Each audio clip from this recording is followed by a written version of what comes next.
if a person, for instance, when we have a substance that we've been running through that, man, gives us a dopamine high, whether that's cocaine, alcohol, porn.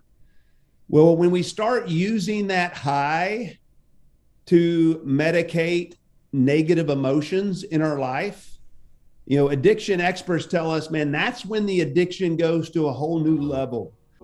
Hello and welcome to The Naked Gospel, where we have conversations about sex, singleness, marriage, pornography, and everything in between. We bring on cultural thinkers, parents, important folk, and normal folk alike. I am your host, Shane O'Neill. If you're listening in, video versions of all of these episodes are available at YouTube, Proven Ministries. We have that below. If you're watching, you just rather listen in, then all of these episodes are available on every major podcast platform. Whether you're listening or watching, do subscribe and continue to track with us. Thank you for tuning in and enjoy the episode.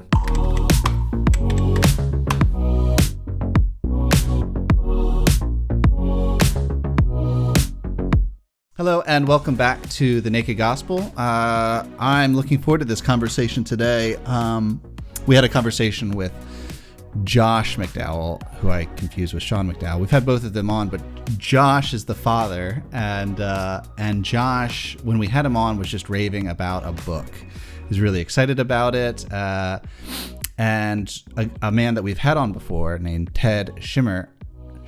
Ted? How do you say? Shimer, I had it right. Okay. Yeah. Ted is the author of this book. We've had him on before. We're asking him to come back on just to help round out this series, this mini series on pornography. Ted, thank you for coming back on. It's good to see you again, man. Hey, Shane, it's good to be with you, man. I enjoyed the conversation last time, so I'm looking forward to this one.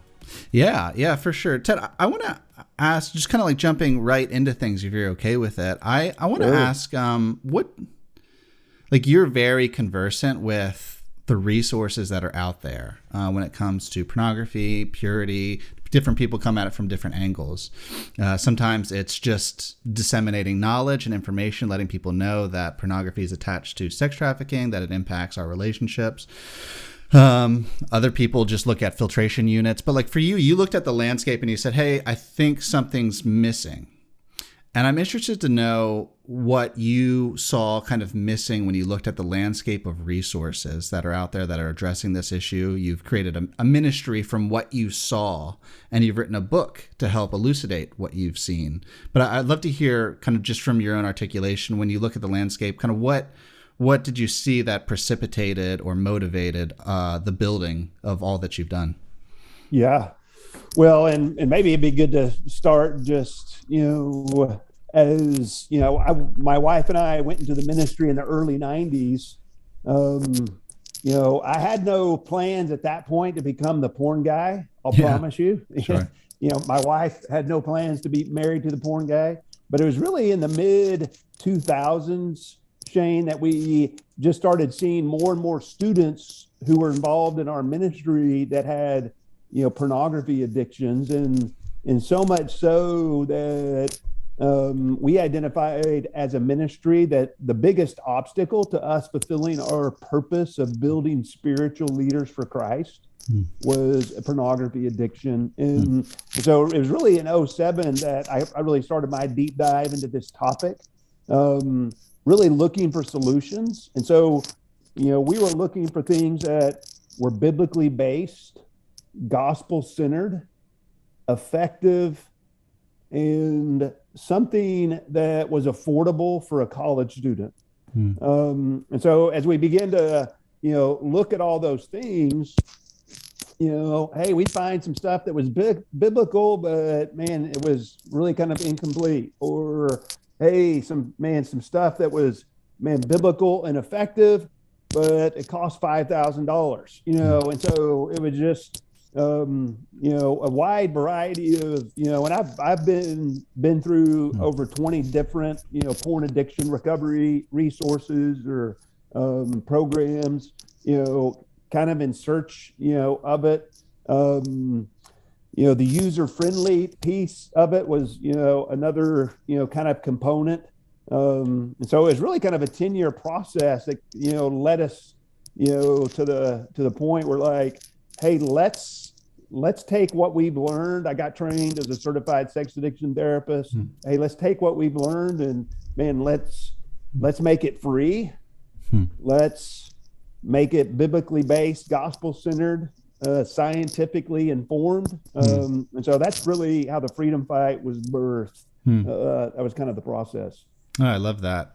So Ted, that is interesting to me. It's interesting because you're working with college students. You're trying to empower them. You're trying to help them know genuine kind of just life and freedom and flourishing. And you're like, okay, there's this common denominator and it's pornography. And it is really messing with a lot of people. As the stats continue to show us, it's just increasing. It's becoming kind of ubiquitous in our culture, kind of just a mainstay. It's kind of assumed in a lot of circles that people are just watching porn. Even in relationships now, secular relationships kind of just assumed in a lot of ways. I don't have a good lens on this. I have intuition for this, but I don't have a good lens that I can articulate of it's a secret sin. And in a lot of ways, the kind of the feedback, like the sin, the ways that it imprisons us or hinders us ends up kind of being subtle or secret as well. And so it's hard because I can't just take like a sample size of guys who have never watched porn and then guys who watch porn regularly and be like, see, can you look at the life and the flourishing that these guys are having and these guys are over here. So you're looking at these college students, you're like, something is wrong. What were you first able to start identifying as wrong? And then as people are getting like kind of what's at stake, like what difference will it make or would it make for somebody who's watching porn versus isn't watching porn? Yeah, and that's such a great question because a lot of people tell themselves or society tells us, hey, it's not that big a deal, and the scriptures tell us that fleshly lust in 1 Peter 2:11, fleshly lust wages war against the soul. So if you think about that statement of all the terms God could use to describe how fleshly lust, like pornography, impacts a person, he uses warfare imagery. And he says it wages war against the deepest part of who we are. And there's been some fascinating research that, has really illustrated that very thing. Professor Samuel Perry studied a group of 3,000 people over a 6-year period of time, and he looked at the impact of pornography. And what he found really illustrated that passage. He found that porn is waging war on multiple fronts. And first, it impacts a person's spiritual commitments. One of the things that Dr. Perry found, he said that any pornography use is associated with declines in religious commitment and behavior and an increase in religious doubts. So think about it. If you wanted a Christian to be less committed to going to church, to praying, to reading their Bible, and you wanted them to doubt more, just get them to watch porn. And so it's waging war against the soul because of the shame. I don't know how many, guys I've talked to, they're like, man, I don't even want to look at my Bible on my stand, man, knowing what I've just done. And so, man, the shame becomes this wall between them and God. Hey, how can I go to church when, man, I've got this? And it just brings an isolation. But, one of the things that, Dr. Perry also found in that 6-year study is that if either the husband or wife of the married couple started watching porn, that couple was 2 to 3 times more likely to divorce in the next 2 years than the porn-free couple.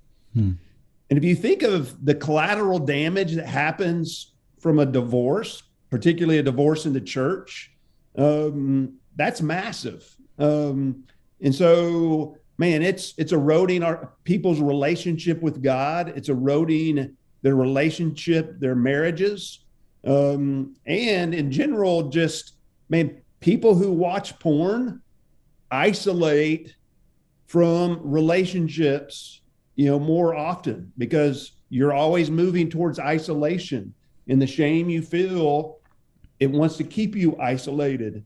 And so pornography, man, is costing people so much more in their relationship with God, the relationship with others, their marriage, that, it's really, incredibly extensive, not to mention, maybe we'll get into this more, the impact it has on a person's sex life. And so, man, it's waging war on multiple fronts. Yeah, Ted, that's helpful. And I want to crack that open a little bit. There's unfortunately a necessary dichotomy that I at least have to draw out to articulate this, because I wouldn't know how to otherwise, of belief kind of versus transformation. And the reason I dichotomize them is, to your point, there are a lot of people who believe that pornography is wrong, and that knowledge shames them, because the knowledge itself doesn't come with the ability to then stop porn. It's kind of the law in that way. It tells us what's wrong. It doesn't tell us how to fix it. And a lot of preachers, a lot of books that I read regularly, kind of present the problem as though just letting people know that it's a problem, that it's sin, it will bring about the freedom that's needed. And so then there's more shame and the inability then to break away from what you believe to be wrong. So they're longing for real transformation, but their belief system is just shaming them. So can you help kind of maybe retether belief and transformation? Because I think a lot of people are pretty disillusioned when they try and follow Jesus, because he says, I am the way, the truth, and the life, but then they're enslaved to this stuff. Yeah. Well, and I think, that really hits on so many different levels, because even the verse you just quoted out of John 8, that, hey, you'll know the truth and the truth will set you free. Yeah. There's so many Christians that they doubt their faith because, hey, I know Jesus, but I'm struggling with porn. And I have no idea. I prayed, I don't know how many times, to ask God to take this away, and yet he hasn't. Hey, where's my freedom? And man, it can cause, huge amounts of doubt. And so, and one of the things that, has been sad to see in the church, well-meaning pastors, in addressing this issue, it's not an easy issue to address. It's like, okay, yes, it is sin. Hey, we need to call people to repent. But if that's the only message that we have, all it does is multiply the shame, to exactly what you were saying. And it's really interesting, in Jeremiah 6:14, when God was talking to the prophets and the priest, the spiritual leaders in that day, he said, this people heals the brokenness of my people superficially, saying peace, peace, but there is no peace. And it's really an incredible passage, because, hey, they're giving these cliches like, hey, peace, it's going to be okay. Hey, Jesus set you free, but it says they healed the brokenness of my people superficially. And when that happens, when we give Christian cliches, hey, just love Jesus more and quit. Come on.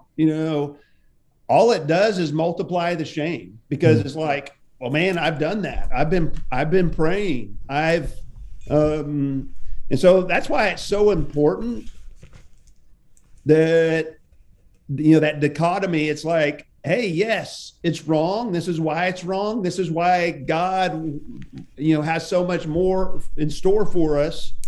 But hey, here's the pathway that leads to freedom. And when the Apostle Paul in the book of Ephesians addressed the sexual bondage that the Ephesian believers were in, he didn't give Christian cliches. He mapped out, here's the path to freedom. And it's really, and really the freedom fight, our program is, basically follows that path that, Paul addresses, that really, when you look at it, it addresses the 6 roots of a pornography addiction. And so, when I talk to pastors, and, unfortunately, I've had more debates than I've wanted. And when, pastors are like, well, hey, man, Jesus promises us freedom, Hey, we don't need to go through some program. What are you talking about? It's like, well, when the Apostle Paul addressed this, it was an opportunity for deep discipleship and the renewing of the mind. And so it's not, and so I think that's a critical point that you brought up. And I think that's one of the reasons that, so many, pastors have missed it, in addressing the issue. Ted, that's really helpful. Could you speak to, just for a few minutes, just so like a lot of people have an aversion to even using the word addiction, and that's fine. Like, I don't think that the language is necessary. But I think one of the things your book helped me realize, it was the first time I'd ever read that, like, watching pornography impacts the prefrontal cortex in the same way drugs do. It circumvents it, and so you're getting pleasure without ever working through it. And there's kind of almost like an atrophying or like kind of a shriveling process where it's like, yeah, that's not being used, and so our kind of a system of choice making abilities is. It's kind of truncated. It's not functioning at full capacity, and so that helps give some like real clarifying. It just clarified for me why people say, like, I hate that I do this, I just can't stop though. So like kind of choice versus addiction. I think addictions may be helpful in that. It was helpful for me when I was like, okay, like I think I'm stuck, like I can't seem to stop. And it's like, whether you call that moment like I'm addicted or just trapped, it doesn't really matter to me. But could you speak into that a little bit? Like where do you go with, like, maybe people, maybe it's a man or a woman trying to articulate this to their spouse, maybe it's to a pastor or a youth leader, whatever. But like when somebody's just saying, like, I feel stuck, and they're just saying, well, it's a choice. You just need to believe better. Yeah. And I think that's an important, point. And I mentioned that in my book that, hey, if the word addiction, bothers you and it bothers some people because they think, oh, this means that someone's not responsible for their actions. It's a victimhood. Hey, that could be true for, someone. I do think, so whether somebody calls it a habit, they call it bondage, they call it, an addiction, that doesn't really matter, but it's something that's in a person's life that they want out of their life, but they can't get it out. And right. They've tried, they see the negative consequences. And so we don't need to get hung up but I do think understanding the addictive nature of it can help us address it with more holistic approach, the brain science piece. And so I think it is helpful. And I think it's helpful for the person, to understand, hey, if I've got an addiction, man, there's certain roots that must be addressed, because it's not just about behavior modification that, hey, I'm going to quit doing certain things. But when we understand that, hey, what are the roots of the addiction, of this bondage that I can't break free from? And there are certain reasons that a person can't break free from, but, understanding some of those addictive dynamics can be really helpful. And it can be really de-shaming. Yeah. Because they begin to understand, oh, it's not just because, man, I'm a hopeless pervert, but, man, there's some brain science stuff going on that, man, explains, man, why I keep making the wrong decision.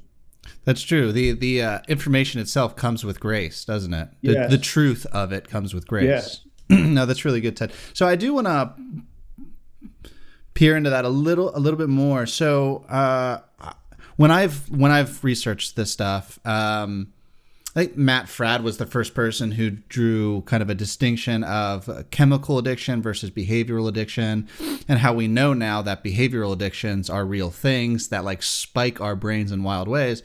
You even have a chart of this in your book of like kind of the high of like crack cocaine or heroin, and then like how pornography takes you higher, longer.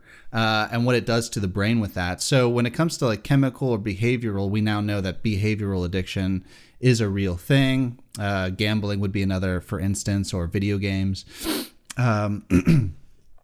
So when it comes to a behavioral addiction, I'm not sure if you necessarily subscribe to those categories, but when it comes to a behavioral addiction, is it a matter of reconditioning our behavior? So if it's an issue of a behavioral addiction, how do you go about using that knowledge, that information of, okay, it's like, okay, like this is doing this to my brain. We now have the truth that's giving us grace. How then do we use that to maybe reposition ourselves to be human in a way that's more holistic? You used that word earlier. Yeah. Well, and I think it's good to, as we think about that, really understand, man, how an addiction is birthed. Because it's helpful to understand some of the dynamics.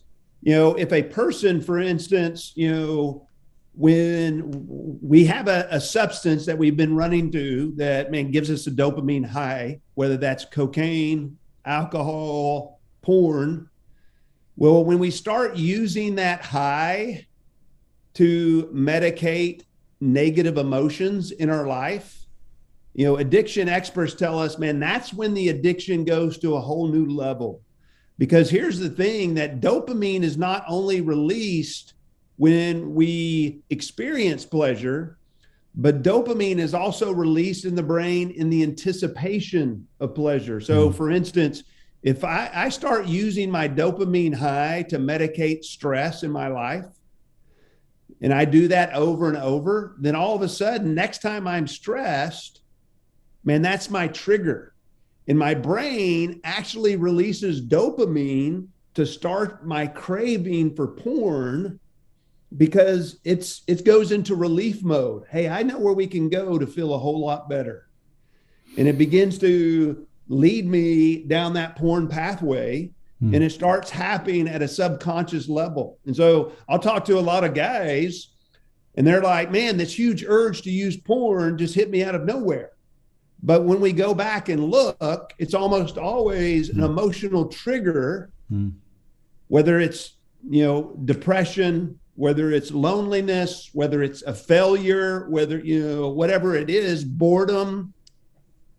All of a sudden, man, the brain, again, it releases dopamine to start the craving. And once we have done that over and over, man, that porn pathway, man, becomes very deep, entrenched. But particularly men are emotionally unaware, and they have no idea. They're just like, dude, I'm man, had this huge urge to use porn, and man, I don't know where it comes from. And yet you got this whole emotional medicating of negative emotions going on below the surface. And so that's one of the reasons, we developed our app, and we have a daily check-in, and we start helping guys identify, hey, how am I feeling? And, why am I feeling this way? Because we start helping people identify, hey, man, here are your emotional triggers. And we start training people to see a relapse coming from over a week away. Because it's like, okay, man, I know I'm stressed. And I know if I keep getting stressed, I know where this is going to end. And so, man, I need to call an accountability partner. And so helping people grow in that awareness is huge in the process. Ted, that was really good. Let me, I found it so stimulating. Do you mind if I tell you what I just heard and you tell me if I'm hearing you right? Yeah, for sure. So what I heard you say is that lust isn't the only reason people go to porn. In fact, it's probably one of the kind of marginal reasons people go to porn. And that's important because if we look at our reasons, then we're able to look at our triggers. We're able to look at some of the motivators that have been given to us, either accidentally or intentionally, that push us towards pornography. So like, for instance, you said boredom. If I'm bored, I don't know how to be present to myself. I'm afraid of what I might hear, or sense or whatever upon reflection. And so my body craves stimulation because I don't know how to be alone with myself. And so you with like another man would take a step back and be like, oh, well, that's important. You know, like what are you scared of? That's as far as I'm tracking with you. Is that about right so far? Yeah. And it's, and starting to recognize that, the emotional trigger, and again, it can be, different for different people. But that's the number one thing that people learn to medicate. Porn originally started off, whether it was curiosity and lust, because that's obviously part of the draw. Yeah. But it quickly becomes how a person has learned to cope with life. And man, and because it's so available, man, it's becomes the coping mechanism of choice. And so, but again, man, because of the brain's efficiency, it learns to make that efficient, and even at the subconscious level. And so, man, boom, I'm emotionally triggered and I start my craving for porn. And so, recognizing that is a huge breakthrough, and then begin to helping coach men on how to grow in emotional awareness, emotional intelligence, because emotional awareness is, hey, I know what my emotions are. Now I can identify them. Emotional intelligence is, hey, understanding how those emotions impact me and impact those around me, and hey, where those are coming from, and beginning to, navigate those and process. And to be honest, man, that's one of the beautiful things that we see when a person finds freedom. Man, they're not just finding freedom, but man, they're growing in their emotional awareness and intelligence. And man, it impacts and really blesses their relationships with their wife, with their friends at a huge level, their leadership, because emotionally aware people and emotional intelligence, and they're just better at relationships. They're better at leadership and in so many areas, of life. Yeah, the word that comes to mind as I'm listening to you is a very empowering approach. I know it's kind of a overused word, but the ability to say, okay, I'm feeling this. Why am I feeling this? To exercise dominion, even of our own triggers, of our own emotional states, our thought life. Like that's really beautiful. That's some like Imago Dei stuff where it's like, okay, you're exercising kind of self-control in the ways that only the gospel really gives you the ability to. So it strikes me as really quite beautiful. I do want to ask, because it seems like the natural progression is then, okay, then where is Jesus then in this approach? Because we can paint it the way we just did, but you and I both know that that's like months of relationship and a lot of conversations and a lot of prayer. So, and like Jesus is in the mix of all of that. So if you could play that out for us, it'd be helpful. Yeah, absolutely. Well, and I think, looking at, teaching a person to learn to process their emotions instead of medicating them, that's huge. And we see this in the Psalms all the time. Psalm 139, David says, search me and know me, try my anxious thoughts and see if there's any hurtful way in me, and lead me in the everlasting way. If you think about that, man, that's an incredible picture of a man, the warrior king, processing his emotions with God. David felt anxiety, but what did he do with it? He said, Lord, see if there's any hurtful way in me. My anxious heart, okay, I've got anxiety. I'm not really sure where it's coming from. Lord, is this, an indication that, hey, something's going, wrong below the surface? Because that's what negative emotions are for. It's like the check engine light in your car that, hey, we need to see what's going on here. Hey, why did I get angry when that person made that comment? Instead of just stuffing it, it's like, okay, Lord, what's going on? Why was I jealous when that person said that? okay, what's, why am I getting my identity, from trying to be a people pleaser? Am I getting my identity from, jumping through certain hoops and instead of who I am in Christ? And so beginning to process those emotions are huge. And so, that's one of the things that we talk about is learning to process your emotions with others, your accountability, and with God.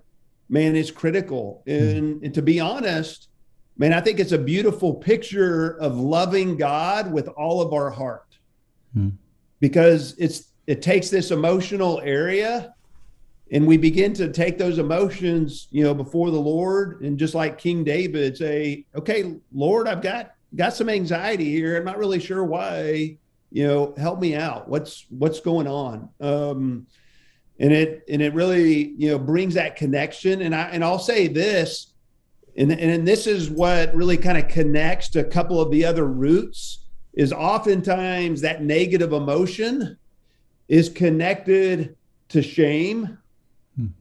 Man, a sense of unworthiness, of worthlessness, and then that shame is often connected to some trauma. That, man, because of some trauma, man, it's impacted how I view myself. And man, those two things is what feeds the negative emotions. And so there's some layers that a person gets to. But man, so often people stay up here and it's just behavior modification.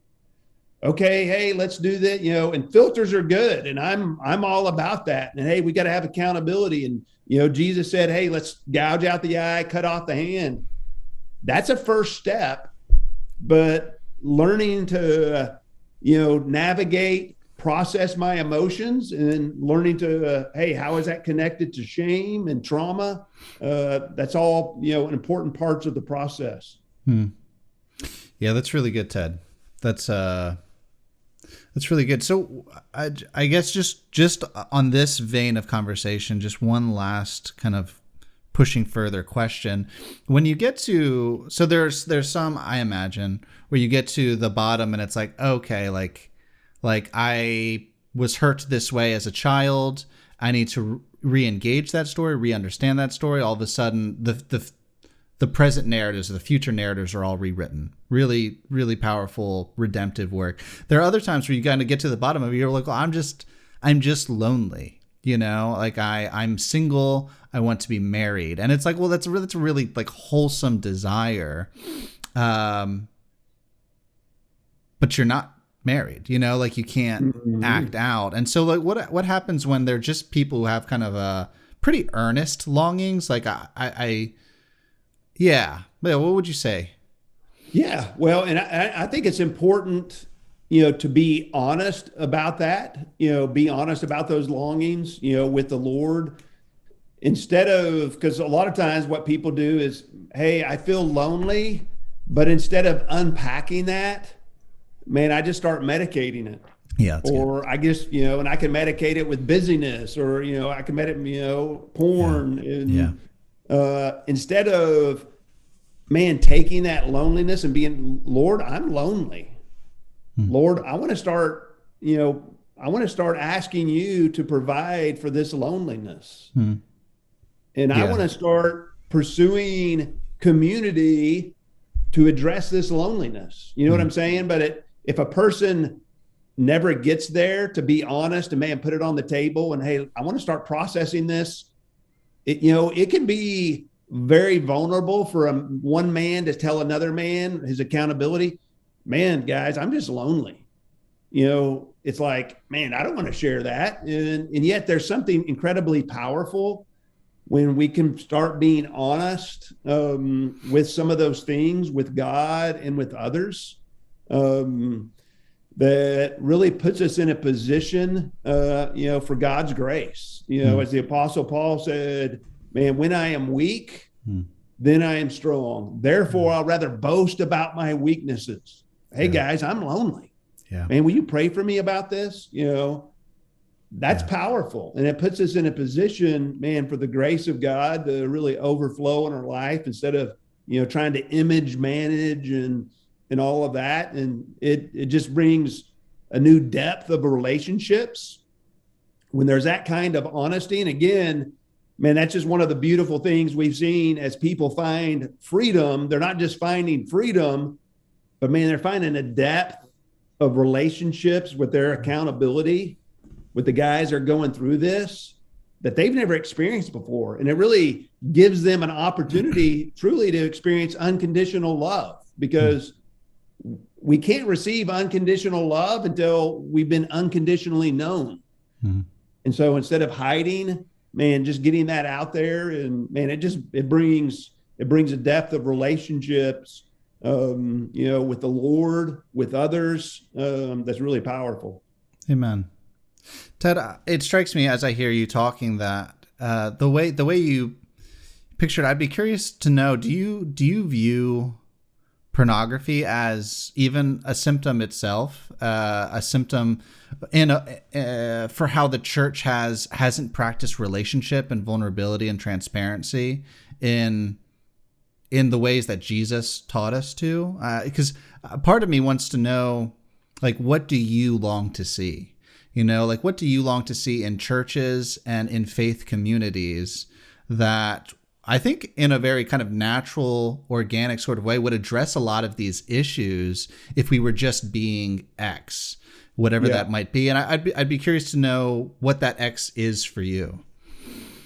Yeah. And I think it's a great question. And I think, as I think about it, one of my prayers, Shane, and again, this is what we have seen, is that when the church really addresses this issue, man, it's an incredible opportunity for deep discipleship, for people, for, transformation at really some deep levels. Again, as we, talk about that Ephesians passage, Ephesians 4 and 5, man, as we look at the pathway that the Apostle Paul, told these believers who were stuck in sexual bondage, man, he talked about, man, renewing their minds. And so, man, one of my prayers is, man, just the renewing of the mind that takes place with, man, the Word of God, the truth of God, and the transformation, putting on holiness. Paul talks about, man, just a growing in our holiness, our desire for holiness, man, the beauty of holiness that we gain a vision for because we gain a vision for God. The Apostle Paul, he talked about, man, vulnerable relationships. He says, put away falsehood and speak the truth to one another. Live in the light as children of the light. And so, man, just that vulnerability that we were talking about earlier. Yeah. When that can, characterize the relationships in the church, man, it's a powerful thing. He talks about putting on the new self. And this is, probably one of the most powerful things I've seen is that when somebody who's stuck in pornography, a Christian stuck in pornography, is living out of a shame identity, in order to walk in freedom, they really need to understand, what does it really look like to live out of my identity in Christ, who I am in Christ? What does that look like in a practical level? And man, it's incredible when a person begins to believe their identity and begins to live out of that identity and put on, the new self. Man, it's massive. And, one of the things that, Paul focused on in that passage is the truth, that, man, we know the truth in Jesus, and that we need to speak the truth to one another. And man, one of the critical components of, man, overcoming trauma, overcoming the lies, the strongholds that the enemy has in our mind, is learning to identify, lies and replace those with truth. And so, man, those are some of, man, the things that I've seen when a person, grows, outgrows porn. Because one of the things we say is, hey, somebody doesn't just quit a porn addiction. you must outgrow it. Hmm. And we outgrow it by growing in those, different areas that the Apostle Paul talked about. And man, it's an incredible transformation that takes place. And so, back to your original question, man, my prayer is that God, and we're seeing him do this, and not just through us, but through other ministries as well, that as people find freedom, they're not just finding freedom, but man, they're finding deep discipleship. And God is, really releasing, man, so many of his people to then reproduce that in others and helping other people find freedom. And so it's really been, incredible. And it's just like God to take something that Satan wanted to use for evil, and he can use the process of leading people to freedom, man, to just build his truth and the life of Christ in his people at a deeper level than we've seen. Thanks, Ted. Yeah, that'll preach, brother. That really will. That's beautiful. And I think that image is beautiful. And it's even the Ephesians passage is something we could talk about all day long, because he uses the oikos, the family structure, to even articulate those points, kind of assumed within this family sociological structure that they had back then, that people were living together and very communal in the same neighborhoods, those sorts of things. And then his bottom up approach, of like, he gave the evangelists, prophets, shepherds, teachers, for the edification of the saints, to grow them into the measure, the stature, the fullness of Christ, where it's so bottom up, it's just so not top down heavy of like, this is belief, believe it. It's like, no, this is relationship, and we believe this together. Right. Yeah. And we'll see it through. So I love what you're painting. It's beautiful and captivating, and it's got flesh on it. It's an incarnated sort of truth. Ted, I do want to ask, I like to ask this question in these sorts of conversations because they help me. I just like that, asking the question, what does it look like for you to practice hope? So you mentioned earlier, like, sometimes you talk to pastors and the pastor's like, well, they just need to believe better. Like, well, why don't you bring him in? We'll pray for him, and it's just very simple fixes, and they're cliches, and they can be quite discouraging. You're also looking at data a lot throughout the day, and seeing freedom in someone's life takes a long time. Like, you like slugging stuff out. Like, I think in the beginning of your book, like, you talk about a several month or several year journey with a friend who paid like thousands of dollars to find freedom. And that's a huge journey, just a huge commitment of time. So you look at the statistics, which weigh the millions, and then what you can do, which is with the individuals, the singles. How do you practice and foster hope in the midst of what you're seeing? Yeah, well, I think, man, helping people recognize that, man, there is a pathway to freedom. Amen. And, one of the reasons that we, put our program online was, man, trying to make it as accessible as possible, because,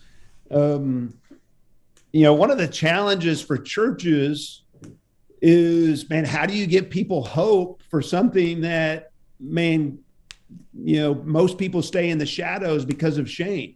I was at a church service a couple of years ago, and the pastor gave a great message, out of 1 Corinthians on sexual immorality, which is the Greek word porneia. And at the end, he's like, hey, if this is something you struggle with, we have some groups that can help. If you're interested, you can sign up at the booth in the back.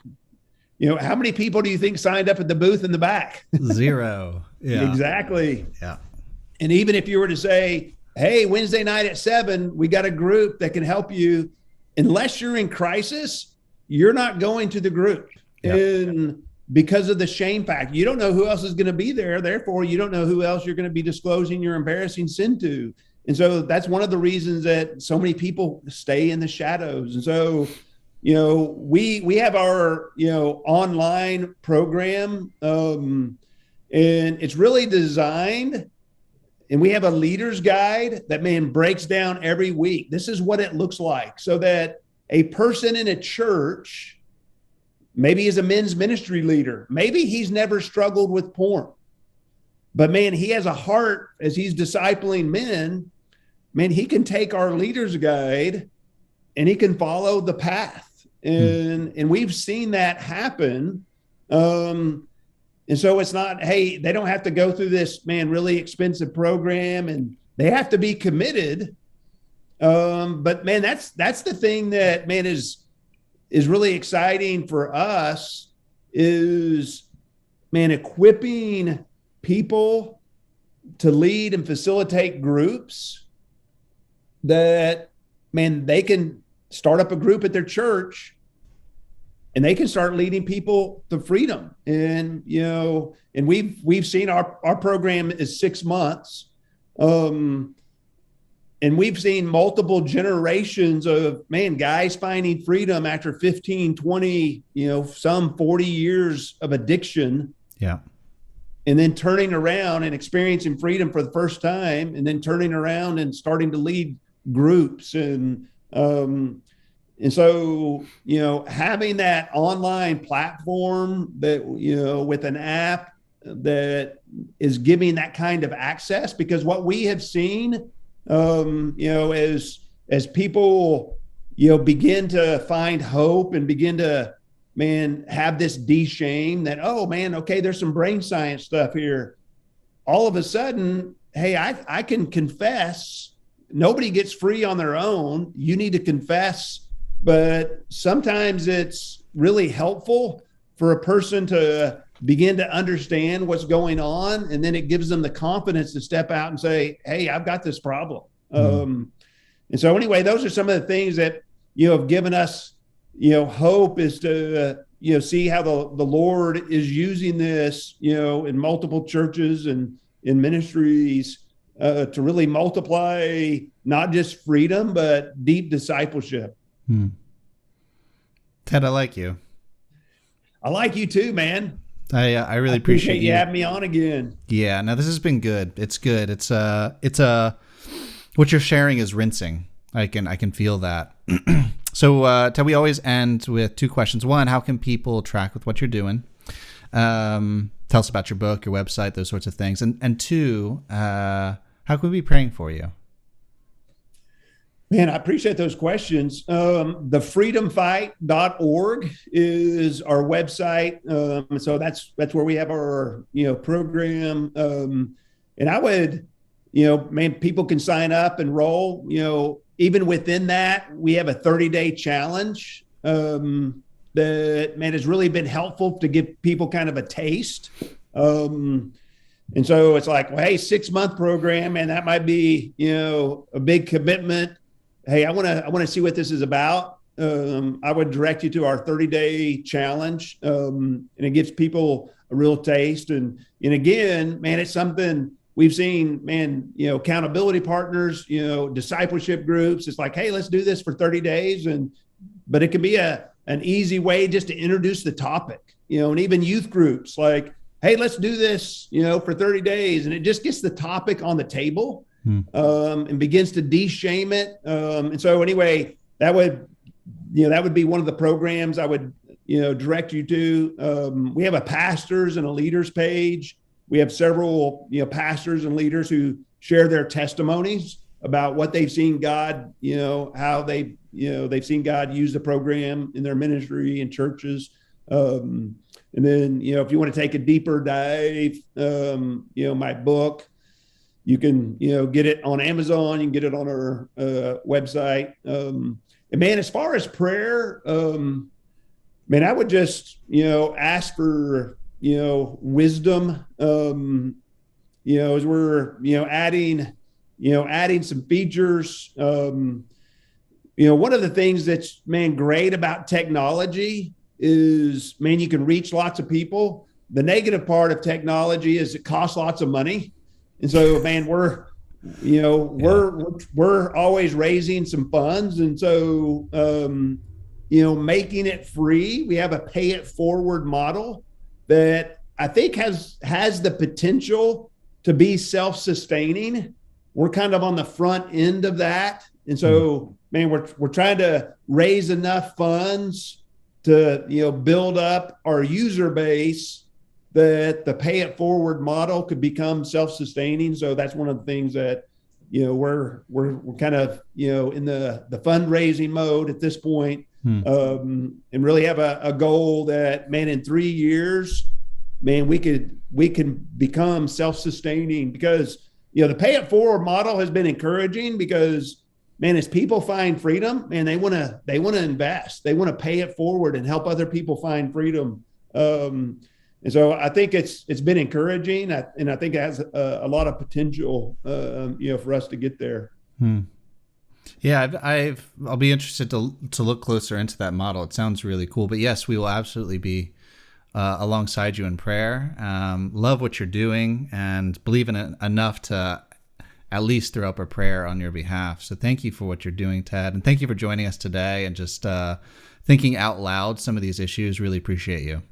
Yeah, absolutely. Well, Shade, I appreciate your heart, man, and your ministry. Thanks for having me. For sure, Ted. Folks, thank you for joining us for this conversation. Starting to wind down our series on pornography. We'd love to hear your thoughts, comments, email, whatever. But at the very least, if you think this sort of conversation is helpful, I would encourage you to share it with someone you think would benefit from it. Grateful for all of you, and honored to be walking alongside all of you as we're trying just to figure out what it looks like to follow Jesus in the midst of purity culture, hookup culture, and all the gnarly things around us. So grateful for all of you, and we'll catch you next time on The Naked Gospel.